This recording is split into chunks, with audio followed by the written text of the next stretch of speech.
Hi everyone and welcome back to my YouTube channel. So today I wanted to tell you about my favorite books of all time.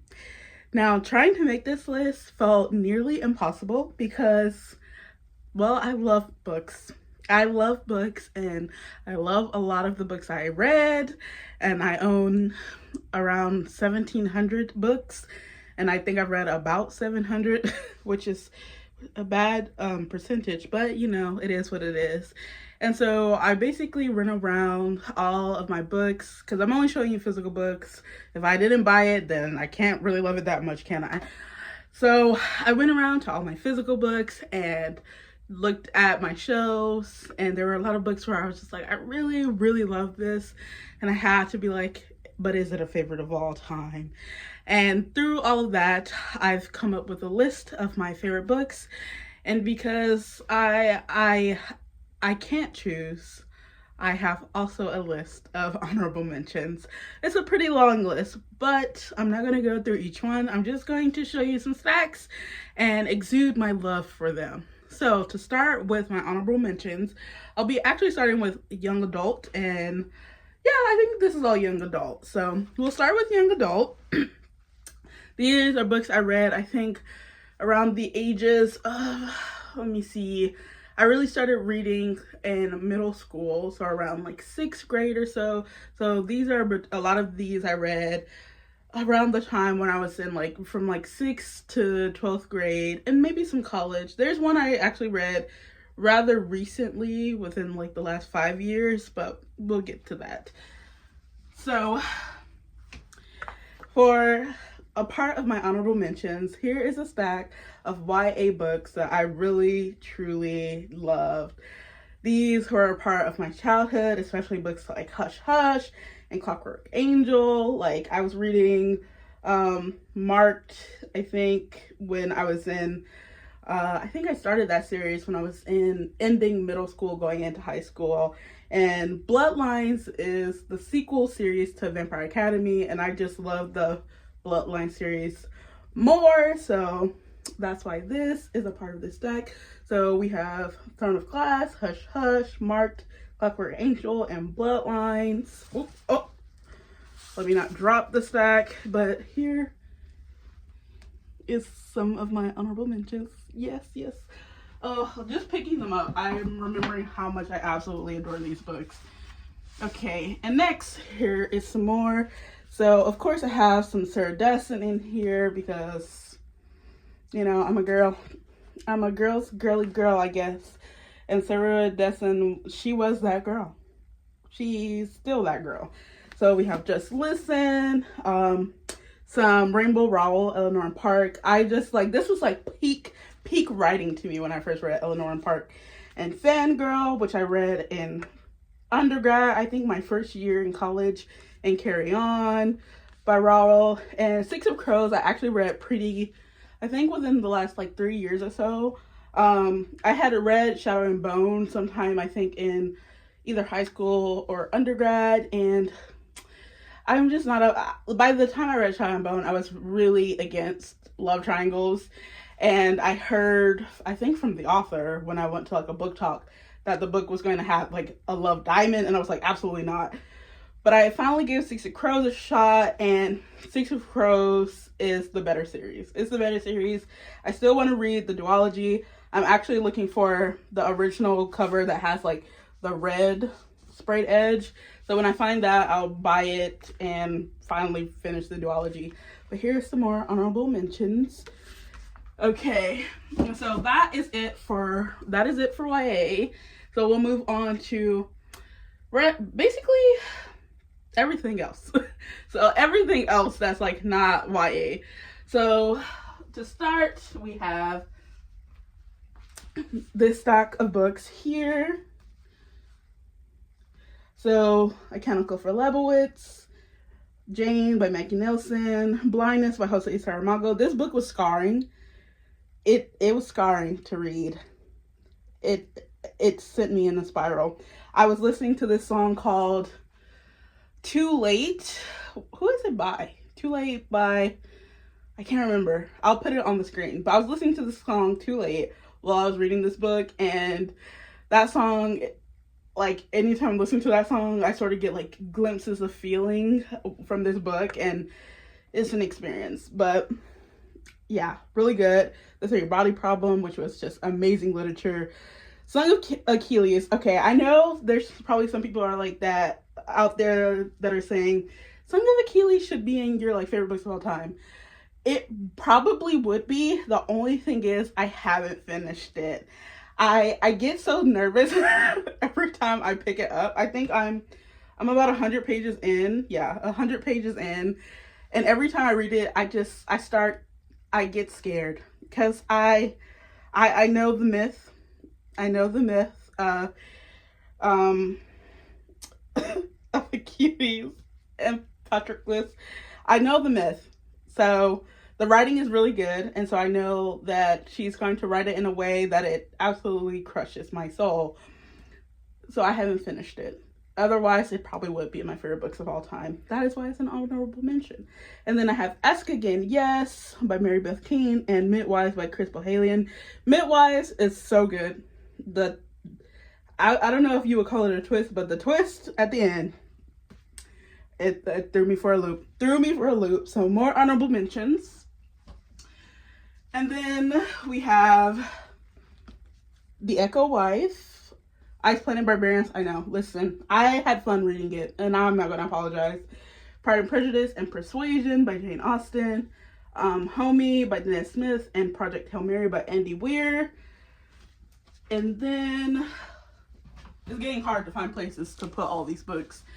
Then we have another Andy Weir, The Martian, and then this book right here called Righteous Dope Fiend, which is about basically, I think these journalists, these journalists follow this group of homeless people for a few years, and it was just really, it was like one of those kinds of books that like just change how you see the world and really awakens you to like the injustices done to homeless people and people who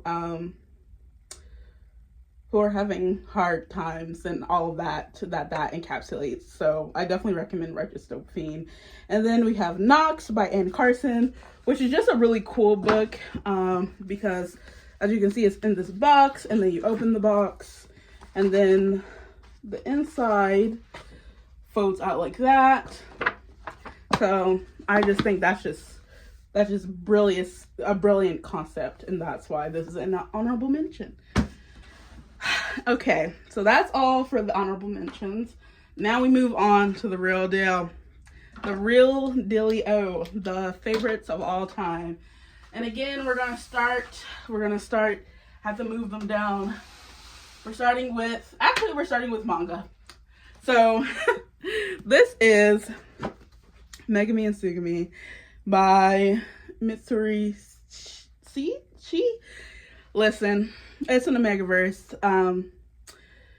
I don't really have much more to say about that than that, but I have fun reading it, and I love the series, so I won't apologize. Oh, just dropping things. And then we have Love is an Illusion by Fargo, another Omegaverse. This Omega believes he's an alpha. He ain't. And that's all I'm gonna say about that.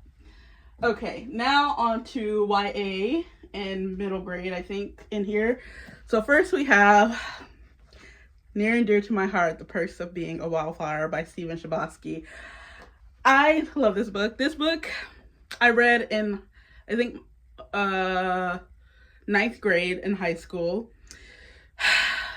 And it's just special to me because there's a part in the book where him and his friends are having sort of like this like Christmas gift exchange, and they like give each like their chosen, I think it's like a Secret Santa thing, and they give their chosen person who they've like pulled like 5 gifts leading up to Christmas or something like that. And I really like that idea, and so I started doing it with my best friend in high school, and we've been doing it ever since high school. And it's been about I think we started doing that in 10th grade, and I was in 10th grade in 2012. So we've been doing that for about 12 years. So this book is just really special to me, and it's a book told in letters, and I love the epistolary form. So I love this book. I love this book a lot. Next, we have True Talents by David Lubar. This is a middle grade, and it's about these group of kids who have I don't want to say magical powers, but they have magical powers. They have magical powers. This is actually the second book, but when I first read this, I actually didn't know that this, did I say this? Yeah, this is actually the second book, and I didn't know that when I picked it up, because I picked it up at a book fair, the Scholastic Book Fair, and I didn't know when I read it, and I didn't actually, I guess it worked really well without having read the first one. So if you want to just read this one, I recommend, because I just adore this. But both books are really good, but this I read first. And so one of the kids with powers is kidnapped and is being studied, and his friends basically help rescue him from that like entire situation. And so I really love this book. As you can see, it's like bent to heck, it's taped up. I've read it again and again. I actually might reread it soon, because it's just been a long time, and I have fun reading this every time I read it. And then we have Introductions. This is the first in a series, and I really love the whole series, so I'm just using this as a stand-in for the series. But this is Introductions by C.L. Stone. I mean, the Academy. The first book is Introductions by C.L. Stone. So this is about this girl who's sort of going through abuse in her family, and she happens to meet this group of guys who are from this academy, and they are basically here to go to the school that the main character is saying is going to, because there's something shady going on at the school, and they are there to uncover it. But it's kind of like a polyamorous relationship, and that was my very first taste of that. But it is written for teenagers, so and it's a very long series, so I think they're at like, it's book 12, 13 or something like that. It's out now. But I really love this series, so that's why it's in the favorites of all time. Next, we have When It Happens by Suzanne Colasanti. So this is about two high schoolers who couldn't be more different. She wants to get into her first choice college, and he wants to win Battle of the Bands. Reading that out loud, just if I were to pick this book up now, I would definitely cringe. But this was just like a favorite, and I obviously have read it many times, and so this is just my childhood. This is just my childhood in book form. Next we have Of Poseidon by Anna Banks.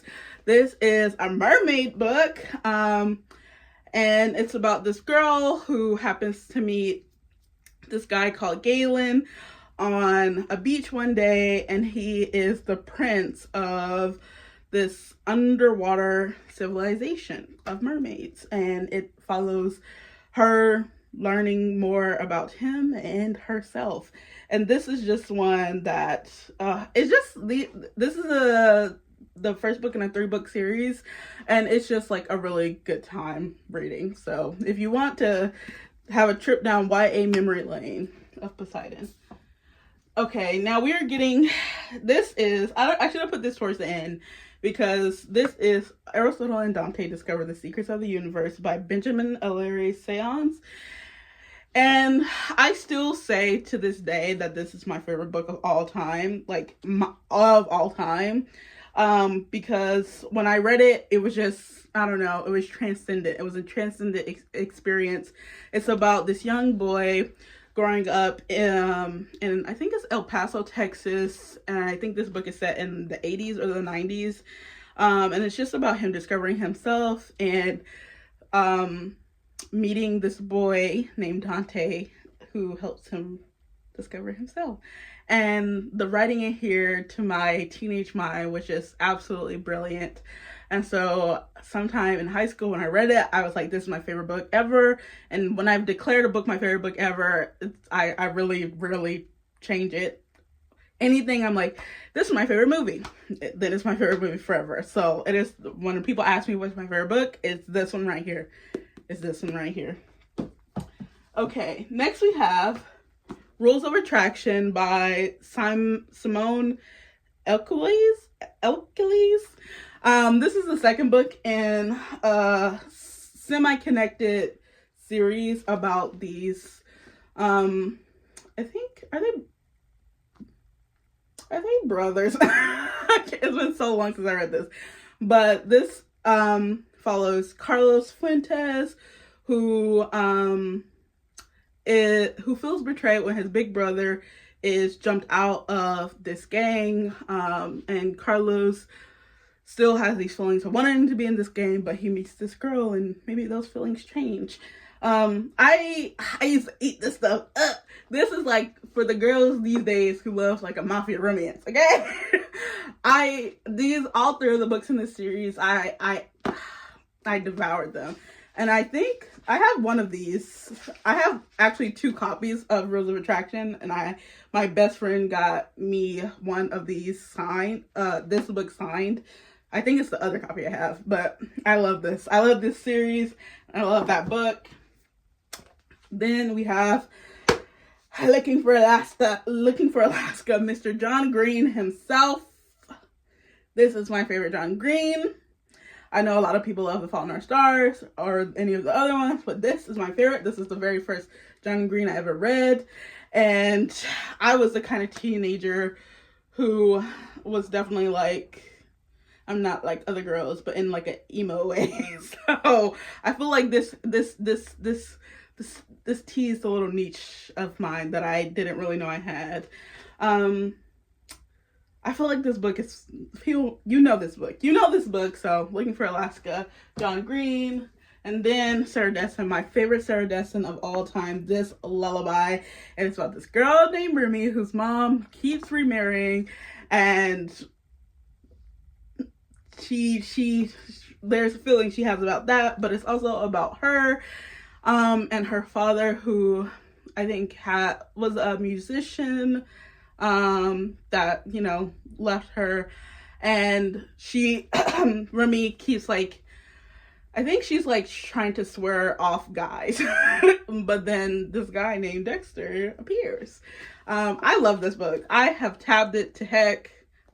It's my favorite thing. It's one of my favorite YA reads ever.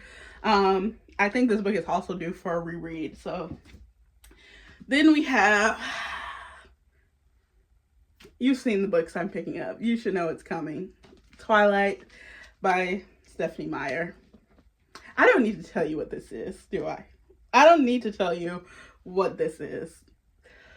This started a thing in my soul.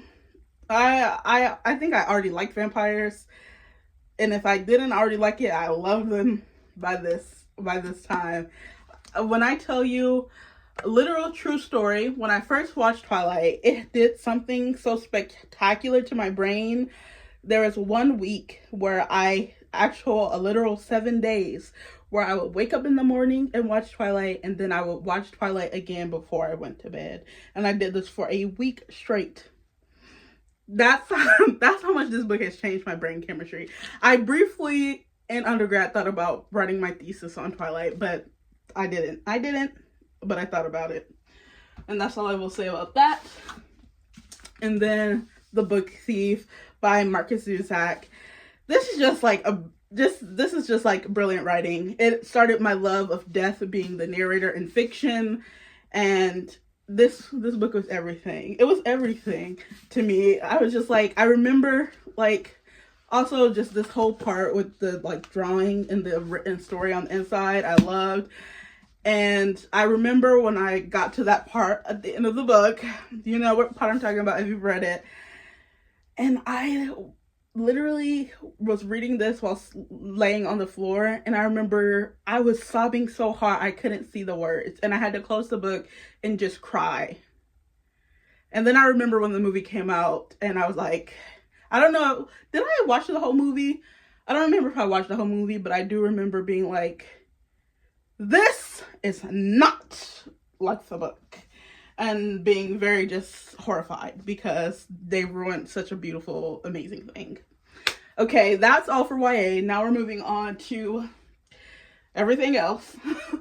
And first we have On Earth We're Beautifully Gorgeous. Now this is like, in my recent adult years, a book that really just changed my brain chemistry. It changed my brain chemistry so much that I was like, I want to write like an essay, like a literary essay on this book.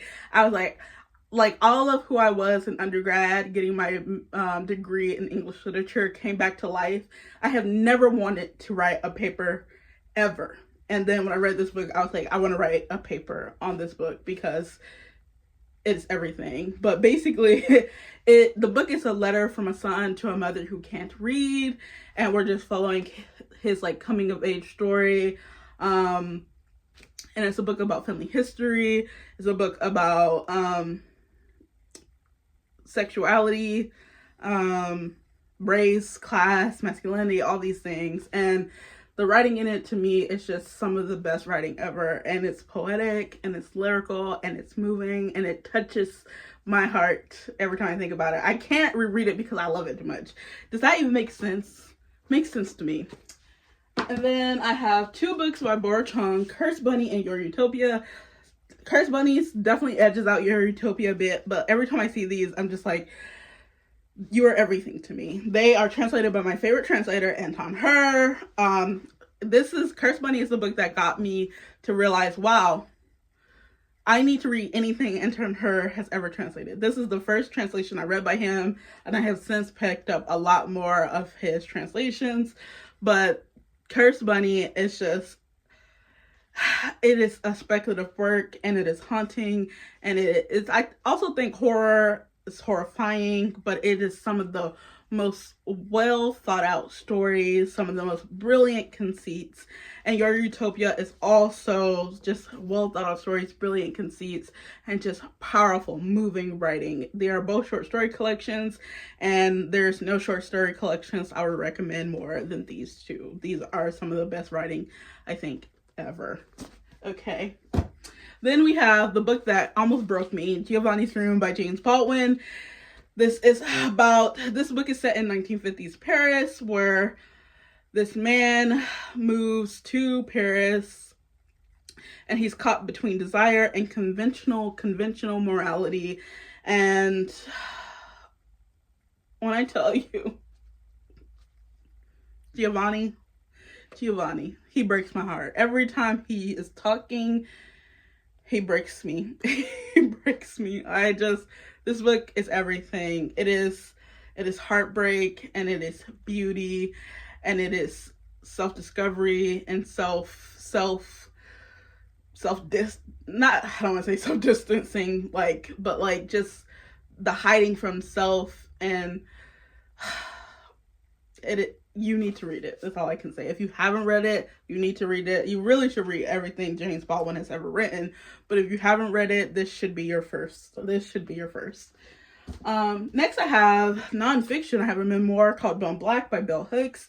It's a book I read, and I was like, wow, I can see my childhood as a Black girl in this book. It just touched me in a very personal way, because it was like, this is my childhood. These are parts of my childhood, and parts of, like, I could really see myself in it. So it's just Bell Hooks, like, talking about her own girlhood and her own self-discovery, and just moving through family relationships and dynamics and social structures and class and race and all of those things. And it's a really brilliant, well done memoir. And then for some romance, we have Landline by Rainbow Rowell. You will see that she is in this video a lot. I love this. This is probably one of my favorite romances of all time. It probably is. Is it my favorite romance? I'm looking at my romance shelf because it's right in front of me, but this might be my favorite romance book of all time. It's just about this woman who, her marriage is sort of at this place where it's like stagnated, and her marriage has come to this point where it's on the verge of breaking, and some magic happens where she's able to basically called into the past and talked to her husband around the time when they were first together. And so just watching this woman rediscover her love of her husband and this relationship and just watching this journey was just, it was just heartwarming. And also it was really fun. It's a really funny book. Rainbow Rowell knows how to do humor so well. So, and I think this is set around Christmas time. So if you're watching this around Christmas time, which is when I'm filming this because it's December 2nd, definitely pick this up. And then another memoir I have In the Dream House by Carmen Maria Machado.